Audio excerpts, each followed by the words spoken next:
What's going on, football fans? It's your boy Lolo. I am here in the basement because it is a very, very wet day outside. It's just raining down with all the tears of all the West Ham fans who saw themselves as potentially the giant killers that they almost were. I mean, it was a fantastic game. But right away, I want to bring on my co-host, the Andy Richter to the Conan Lolo. Let's bring in Mark, our favorite Wolves fan. What's going on, guys? It's not only just tears of the West Ham fans, but it's also tears of everybody else at the top of the table that looked at this chance of maybe gaining some ground on the top of, the Kings, if you will, the ones that are going to win it all, except for that 8-ball. It seems to think that Leicester's going to squeak it in. Well, I don't buy it. Not after today. You know, this was a test, and we always knew it, and we knew it was going to be. We knew the outcome was going to be something similar to this. I think we split the difference because I said 2-0, you said 3-1. 2-1 gets you right in there. But somebody who called 3-0. So maybe he got the goals right, the amount of goals right. So he gets the golden heel. Yeah, let's bring you get the golden arch, and I'll take the golden toe. What's going on, Naji? Thank you for joining us this morning, guys. Hey, morning, Naji. Welcome. I'm just interested to see any West Ham or City fan that logs into our show right now to hear a Gunner, a Wolf, and a Chelsea fan. Tell them about what went wrong. But that's what we do on the Stoop. And good morning to our director who was up late night with us. We did a 5.5-hour long happy hour last night, which you cannot see online because Stars took it down because we showed like a 30-second clip of a Stars thing. So that negates a whole 5.5-hour happy hour. Anyway, let's get into it. We knew this was going to be a test for West Ham. This was going to show us who they are and if they're actually legit. So first question from me to you guys, is West Ham legit? Absolutely. Did they prove themselves? One of the things that I saw was that they were not afraid to get on the pitch with that team. They took it to them with everything they had and didn't back down. I like their aggression. The one thing I do question is why Bowden didn't take it. It wasn't in the starting lineup. Bowen. Yeah, I didn't really understand that. I think he's a really great creator and would have done well to start, but I'm not the manager. Yeah. He doesn't. I feel like it's either him or Fornals that gets a chance to play, and they went with Pablo today. So I don't know, maybe a more attacking minded, even though Bowen's very attacking. I don't know, Naji. What do you think? Well, every time a Man City game starts and Man City get the first goal, you're gonna be like, oh man, the other team is gonna unfold. It's gonna end 2-3-0. Yeah. But West Ham didn't do that. Like Mark said, first of all, you need to give credit to West Ham. They were they were very good set up defensively. They were very disciplined at the back. David Moyes did a great job by setting up the team as a 3-4-2-1 formation. He usually plays 4-2-3-1, but he changed it and he played with the wing back, defending Torres and Mahrez. Which was very smart from him. So they were very disciplined, like I said, and very well organized. And that brought them back into the game. They were waiting for a mistake from Man City, and they got the goal before the half ended, which was great. Yeah. The back three definitely was a lot more defensive and a lot more productive. I mean, look at their goal. The 2 goals came from defenders. Yeah. So like that means they're overwhelming the box, and that's how they got broken down. Aguero, Mahrez, and Torres didn't break through. They didn't break through. They had a couple shots on goal that were fairly simple saves. But I thought it was very well set up. And took care of Mahrez. I mean, just look back to last weekend when they played against Arsenal. I think this clearly proved that West Ham is a better team right now than Arsenal. You could tell the way City went at them, like it was not the same way they went after Arsenal. They I feel like they have more respect for West Ham because they treated them like a legit club. They were in like third gear. They were cruising against Arsenal, never really concerned about getting a second goal. And you felt like after their first goal, first of all, the first goal, they were celebrating like crazy because it was that difficult to break through. You're right. And then they kept going for the second goal. You could tell City did not think one goal was going to be enough because Antonio was giving them fits. Antonio, his hold-up play was fantastic. And Jesse Lingard was floating around, and he has some pace that was causing trouble. If those passes were better in the last third, Mark, you were talking about that earlier.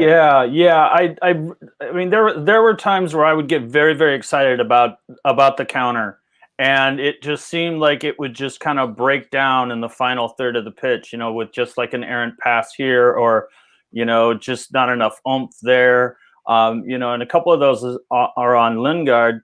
I don't know. I don't know what happened. I don't think it is attributed to any sort of defensive prowess by Man City.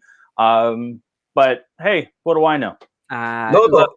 Hold on. Let me just say hi to Zawech. Welcome, Zawech. London is blue. A loss for West Ham means a win for the Blues. What do you think about that, Naji? Zawech, hey, we actually got a Chelsea fan on here for you. I can't wait for Chelsea tomorrow. Zawech, hey, welcome to the show, man. And Jonathan says Man City extended their winning run to 20 matches and moved 13 points clear. State the facts right there, boy. That is the mighty facts. That's rough. Okay, Naji, what were you going to say? Just one thing, Lolo, something that you said earlier, like the 2 goals that were scored by defenders. This is the 4th goal that John Stones scored this season. And how many times did Man City defenders score this year? A lot of them. And then on top of that, 5 goals, I guess. 5 goals. But on top of that... Number 5, I think that was, right? Yeah, and this is the 8th goal with a header, if I'm not mistaken. Jesus, yeah. Yeah. That's fantastic. So that's some statistics for today, And you saw the first goal, it was Ruben Diaz? Ruben Diaz. John Stones was right there. John Stones just missed the header, and then it fell to him. And you see the defenders like... Yeah. I'm worried about Aguero, like how do all these guys come flying in here? And the header from Diaz was like a striker's header. It was fantastic. It was pretty. Seen John Stones finish? John Stones finish. Oh my God, that's a striker. That's like a finish by a striker. Yeah. So very well timed, very patient on that strike. So Zawich says right here, more goals than Aguero. Absolutely. Mark actually said something to me that I felt was a little, I don't know, not quite disrespectful, but maybe, I just don't quite agree with him. And maybe I just phrased it wrong. What was your comment, Mark? I think City plays better without him, without Aguero. Better without Aguero. Yeah, I think that they've had all season to play in a certain style and a certain pace, and it almost seems like they're trying to fit him into that spot that maybe isn't there anymore.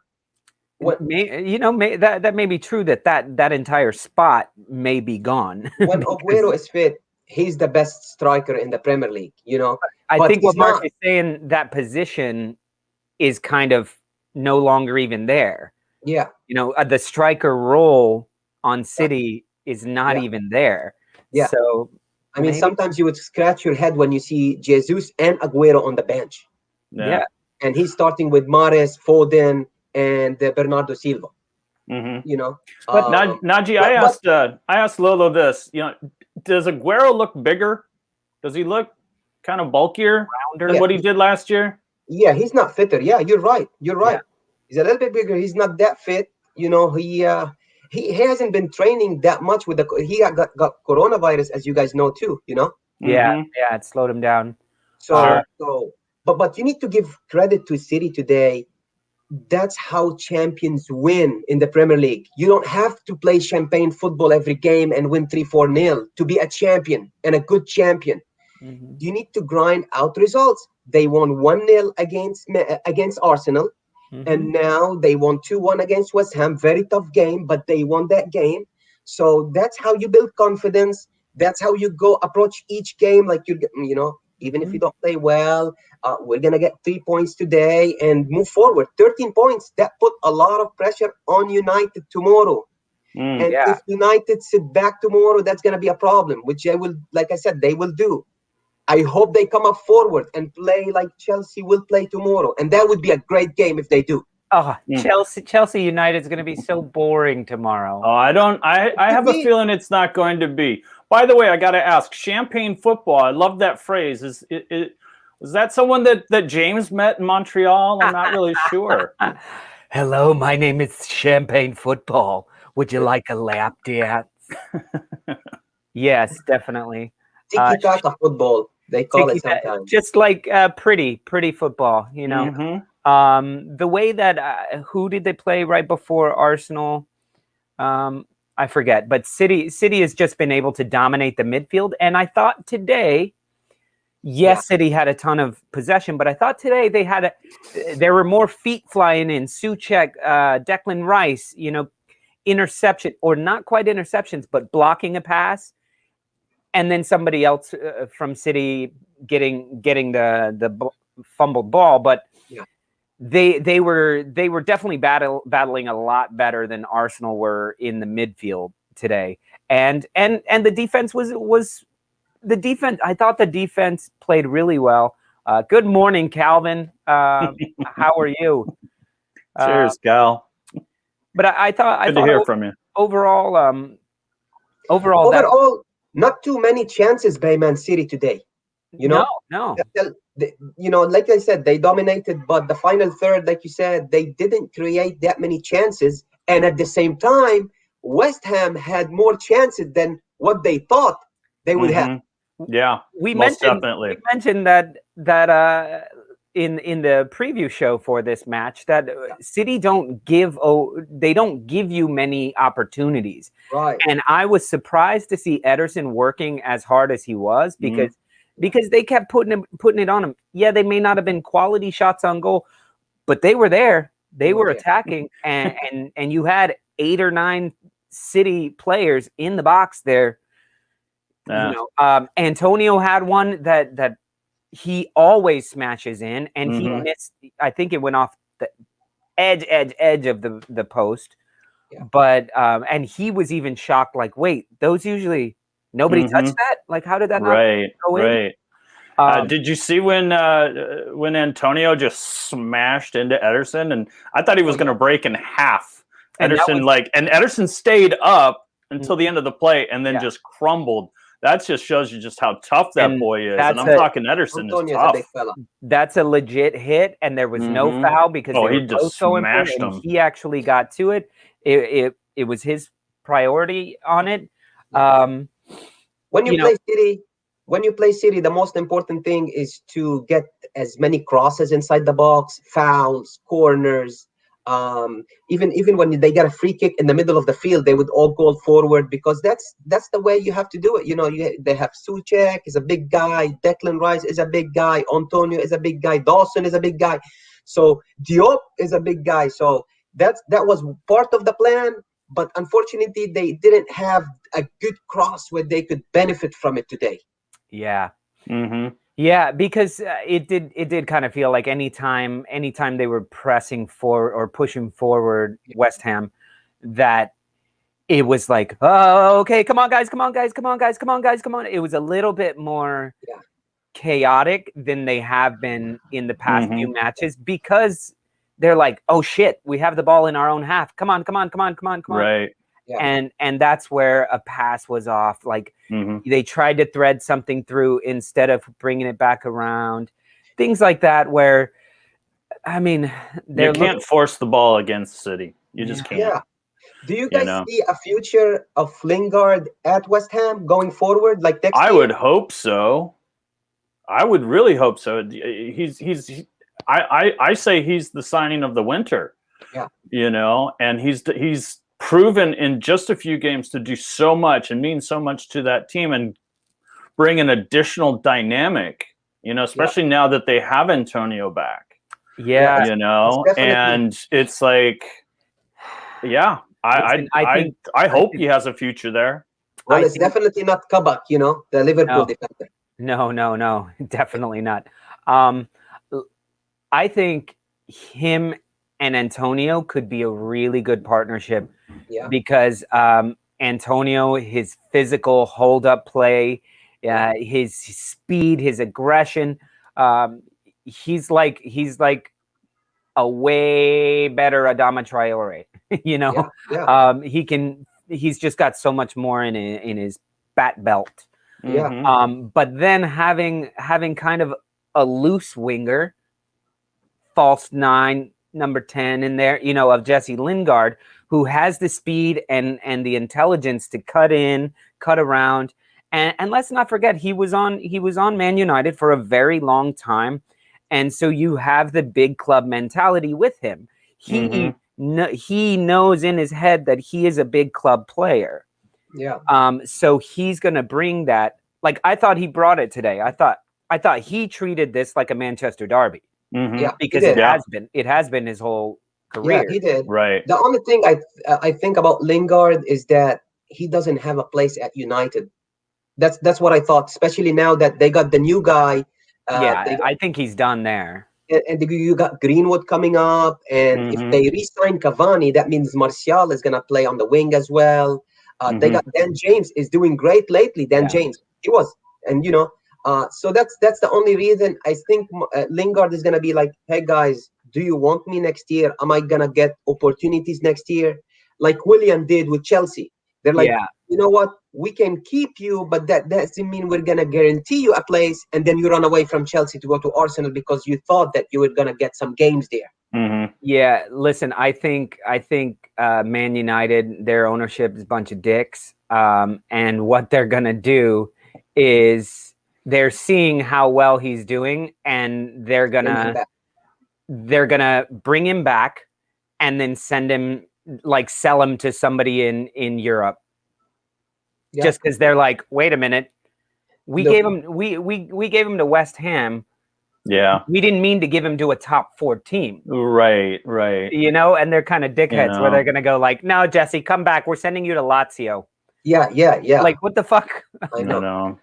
Or, you know, and is there an option to buy for West Ham, or is that just a straight up loan? I don't think there is. Zawich, signing of the season, Ruben Diaz, absolutely. That dude is an absolute beast, and he looks like he's been at City for decades. Yeah. He is like fitting in really well or something, and he bosses the pitch. Him and Stones did really well. This is crazy. 20 minutes into the Brighton West Brom match, it's 1-0 West Brom, and Brighton has a penalty. So it's like, whoa, this is kind of, and he went off the post. He missed it. Oh my God. West Brom, Brighton has some issues right now. Was it Mopé that missed it? Was it Mopé? No. I'm not watching. No. I don't know all their players that well. Tall white dude. Maybe Lewis Dunk, maybe. Yeah, maybe Dunk. Bart, you looking who scored? No, who missed. Anyway. Hey, Newcastle and Brighton might be in trouble. Brighton should not be. I know. but they just can't win a freaking game. They played better than Crystal Palace, and they lost that game, you know? Yeah. So let's see. Signing of the season, Ruben Diaz. So Mark was saying signing of the winter. Signing of the winter would... Jesse Lingard definitely is up there for that. I don't see many other... No. Many other... There weren't a crazy amount of signings. Clearly not... Jose from Wolves. Nope. Odegaard. No. I mean, there's a lot of season left to make these, you know, to make these sort of comments, but as it sits right now, I would say Lingard definitely made the biggest the biggest impact. Oh yeah, definitely. And Definitely. You know, I mean, maybe down the line it might be Odegaard. yeah. Well, Maybe down the line, who knows? I mean, don't know. just look at the contributions Jesse Lingard has made over the past. How many matches has he played? Four. And he scored 3 goals. 3 goals. He has an assist today. I think he had an assist the other day. Those are matches that they might have lost. I think he got a penalty too. Yeah, he pulled a penalty. I think that's the assist. I'm thinking in fantasy you get that's an assist. If you get the penalty, but somebody else takes it. Right. I got a question. I'm curious about Fabianski. When was that decided? I'm not sure. It was kind of a last minute thing, right? Was it during practice, post or pre-game, or was it yesterday? This happened to him a few weeks ago or a few months ago, where he was kicking the ball pre-match and then was like, nope, I can't go. Let's be honest though, guys. We can't fault a West Ham goalkeeper today. Not at all. No, I wouldn't fault Rudolph. Not at all. But I'm just kind of curious, you know, because I tune in and I'm seeing the lineup scroll through and I see Randolph in and I'm like, what happened? You know, I try and stay on top of the injuries for teams coming into matches, and I didn't see Fabianski on the list, you know, and so to turn it on and see the announced lineup and go, you know, he's not playing. What's going on? You know, I don't think that had any. You know, I think that the goals scored by City were honest goals and tough to save against, you know. 100%. Yeah, it just, I mean, you're not going to. It says an elbow injury for Fabianski. Suffered an elbow injury during Friday's training session. Okay, that was a last minute thing. You know why? Because he was at happy hour and I saw him drinking. And you do that too much, you get carpal tunnel. You got to switch it up, Lucas. Come on. I thought it was from resting his elbow on the window on the bus ride. Yeah, it could be. I would just want to say what's up to Now is Evil Loveshin.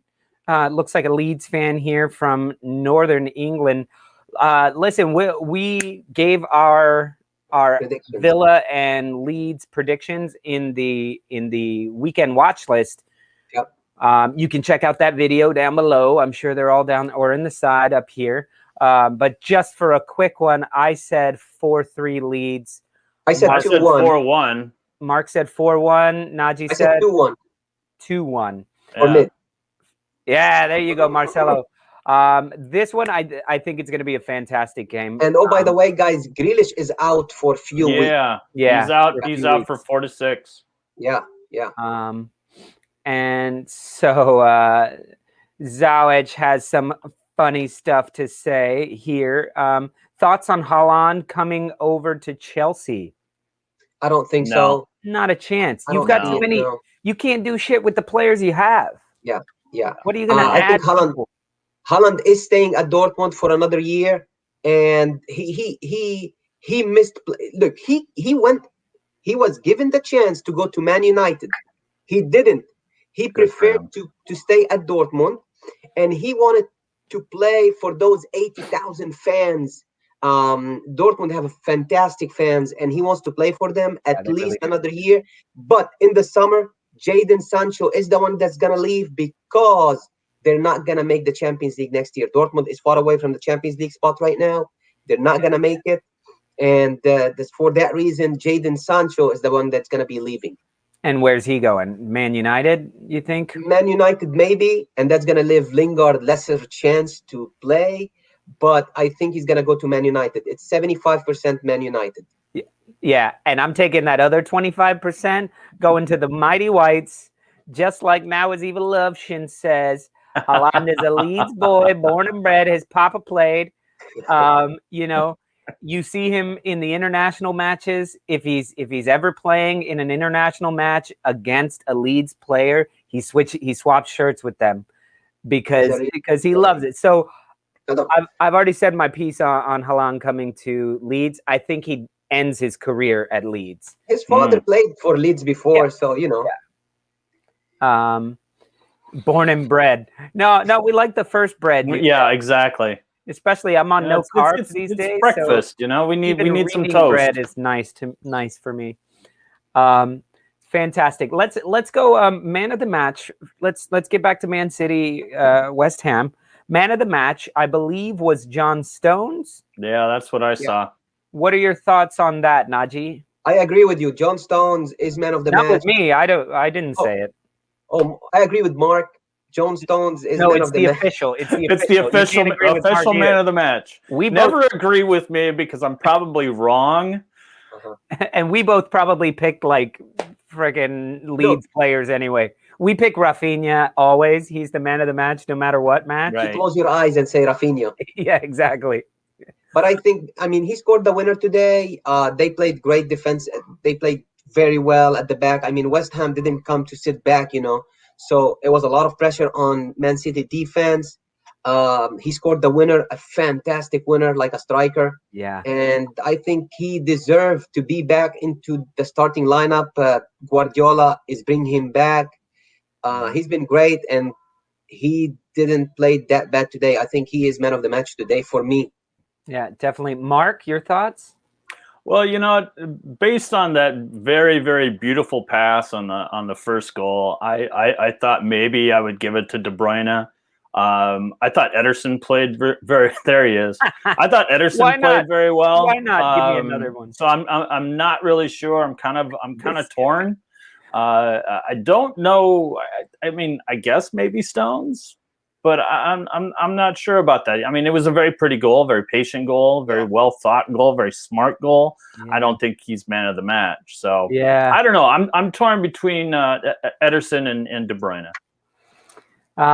It's hard for me. Like I would have to go, but for the two, what's going on, Wayne? Welcome to the show, man. It would be between John Stones and Ruben Diaz for me.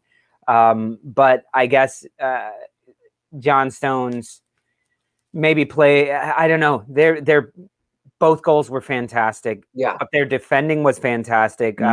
Yeah, got a little fucked up there a couple times where West Ham could have scored a couple times, but that's City. In the moments where they do start to look like the other team is going to score, they kind of come together and they get a foot in and so I don't know. I guess I'll go with John Stones. Yeah, there wasn't like a standing man of the match player today. Like you're like, oh, that's the guy who played really well. It could go either. It could go Diaz. It could go Stones, Antonio.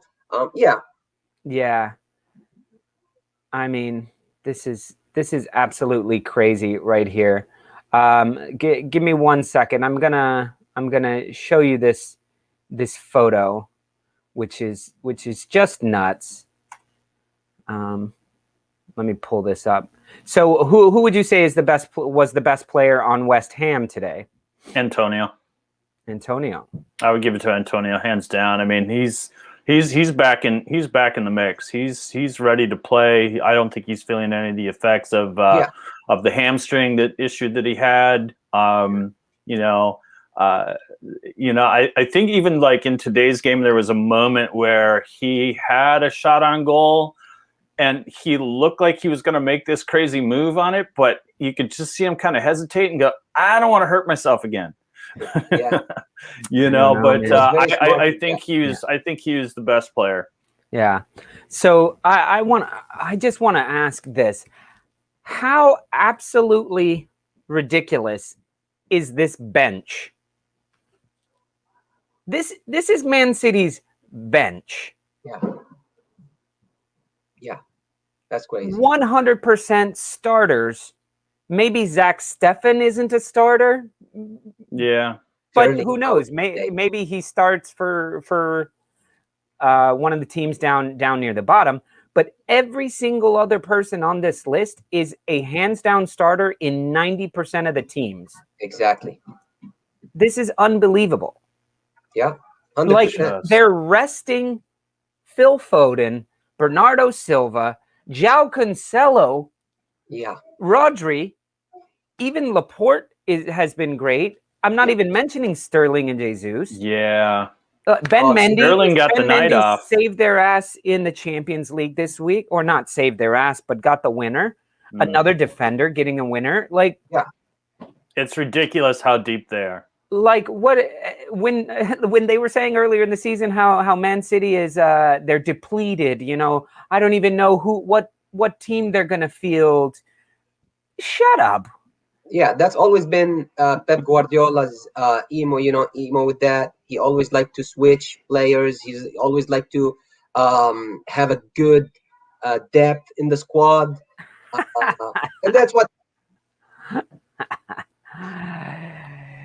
No. Zawich, I'll tell you what. If you're willing to take that $100,000 and throw it up as a super comment or a super chat or whatever super it is, maybe you could see whether or not that would be enough for Lolo to put on that Tottenham jersey.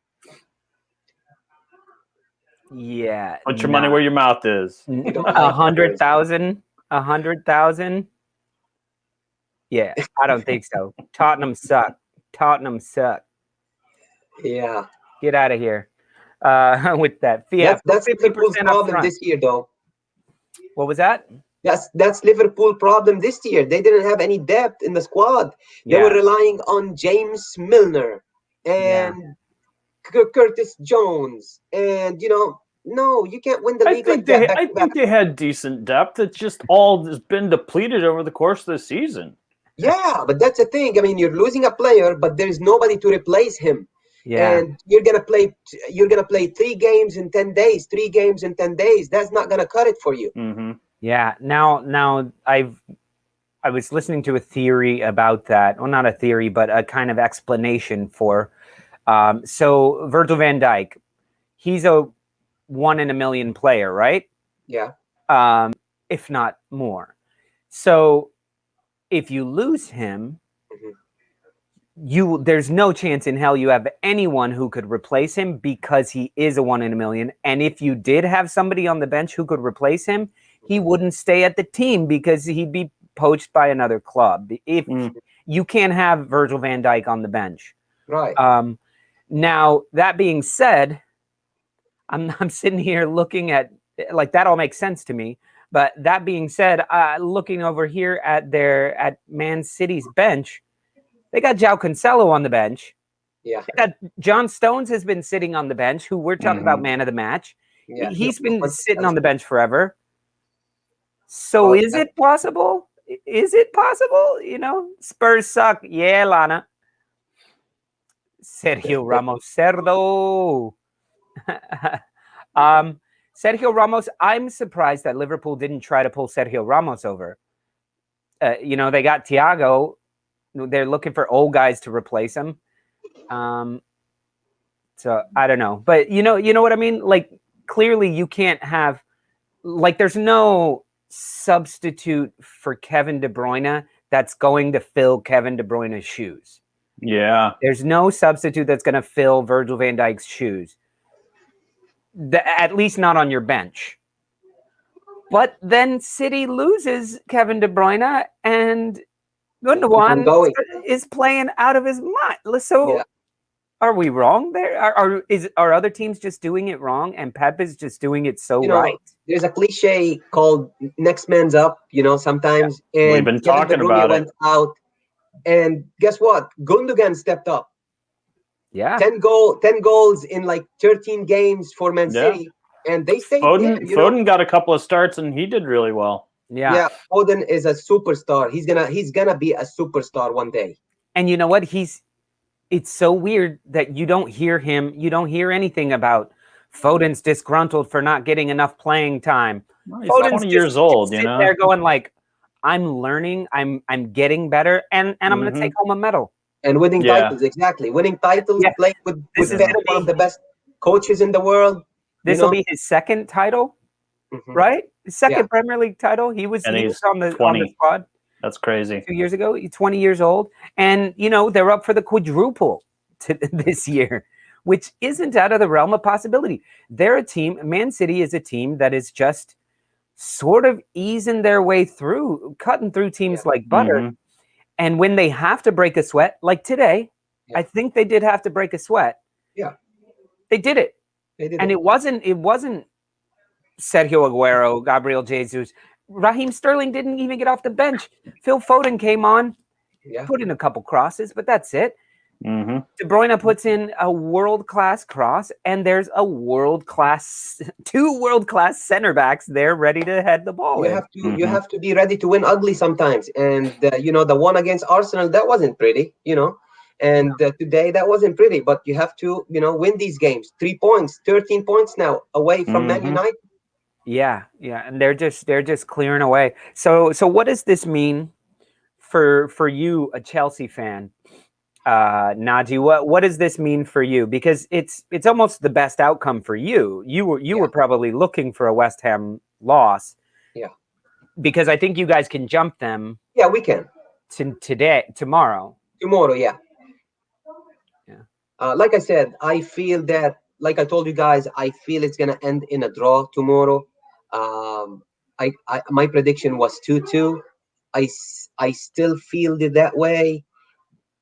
But everybody's fighting for top 4 right now because City is gonna win the league. I mean, who's gonna? The thing is, who's gonna finish 2nd, 3rd, or 4th right now as we speak? Mm-hmm. And Leicester's gonna win the league first of all, the Magic 8 Ball. Hey, what's up, Mike Pickles? I'm actually looking for that answer for you right now. It looks like the last time they dropped points was against West Brom, December 15th. They drew 1-1. And the week before they drew with Man United, and then a month before they lost to Tottenham. That was the last time they lost was in November. That's crazy, given everything they've gone through. That's in all competitions too. When we thought Spurs were for real and they're gonna challenge for the league this year. That was probably the last time Spurs won, I think. Not won, but the last quality win that they had. And then right before that, they drew with West Ham 1-1. 2 weeks before, drew with Leeds United, with a win over Arsenal sandwich in between. That's when, we knew shit was going bad. That's what happened when back when Chelsea won the league with Antonio Conte. They started poorly. Mm-hmm. They lost 4-0 against. I believe they lost against Arsenal before they started winning, and they went for like an unbeaten run of, I want to say, 13 games winning streak. When you win 13 games in a row, that's 3 points, and then you're there. Nobody can challenge you anymore, Mm-hmm. Yeah. That's why you hear Leeds United fans arguing with each other about safety, where they're like, we're however many points ahead of Fulham. So let's see, Fulham has 22, Leeds United has 35. So they're 13 points ahead out of the relegation zone, and they're like, we're clear. And then other fans are like, 13. That's 5 matches. If we lose the next 5 matches, and who do we play? Leeds United, City, Liverpool, Chelsea, Man United, even Aston Villa today. Like, it's so possible to lose 5 games. Yeah, but these terrible teams have to win 5 in a row. And I don't see Sheffield United winning 5 in a row. I don't see West Brom winning 5 in a row. They're about to beat Brighton. In the Premier League, the secret number for safety is 40 points. Yeah. You get 40, you are usually good to go. Yeah. I don't know. Well. Yeah. Shut up, Harry Kane. Get out of here. Who let that clown in here? Harry Kane better leave Spurs next year if he was going to win a trophy. Do they even play this week? Who cares? They play against Burnley. Yeah. All right. Well, listen, I think West Ham has to be walking away thinking, fuck yeah. We gave them a game. We gave them a fucking game. I wouldn't be unhappy with that. 93rd minute, they could have tied it up, but I think Souček's legs were just done. Yeah, that was a good look too. Another stat on him, he has run the most out of anybody in the league. I thought it would be someone on Leeds, but no, Souček has. And next up is James Ward-Prowse. So fucking crazy. Yeah, that was a crazy stat. It's somewhere like, isn't it like 100+ kilometers or something like that? It was that like they gave 300. 300, I think. Something. That's just amazing. It's crazy. And so you just saw he was just a little late on the. He wasn't expecting it, and his legs like just kind of He tried, but didn't quite make it. All right, so later today at 12:30, we have Leeds United versus Aston Villa. That's 5:30 for you guys over in England. Should be a hell of a match. We're very, very excited about it. Join us about half an hour after the match, where we get some time to put our notes together, and we will be back for a post-match live talking Leeds United Aston Villa. For the good of the channel, we're hoping Leeds United wins. For the good of football, I'm just hoping there's like 40 goals in it. I think Yeah. I think it's going to be fantastic. And don't forget to hit that like button and share it. And if you guys like what we're doing, just put it out there on Twitter. Put it out there on Facebook. Say these American dudes, they do a lot of shit and they talk about a lot of teams. They're fun. Or tell everybody how much you hate us. Either way, good press, bad press is all press. It's all press. It's all good. All press all the time, just like Leeds United. All right, guys. Well, Naji, thank you so much for joining us this morning. It looks like we all got our predictions right of Man City winning. And Naji, I think you got the correct amount of goals. So there you go. Yeah. 3 goals. Mark, you actually said West Ham was going to score a goal, so you won that one as well. I'll take it any way I can. We will see all you Leeds United fans after the match, about half an hour after the match. Go ahead and go over to the page. You can hit that reminder button, and it'll remind you of all that. Or instead of watching West Brom and Brighton, you could watch our pre-match where Naji, Mark, and I discuss what we think is going to happen in the Leeds Aston Villa game. So, guys, time for brunch. Indeed. Go out, go have some brunch, and I will see y'all in a few hours. All right, guys, take care. Peace, Brooklyn, y'all. Enjoy the game.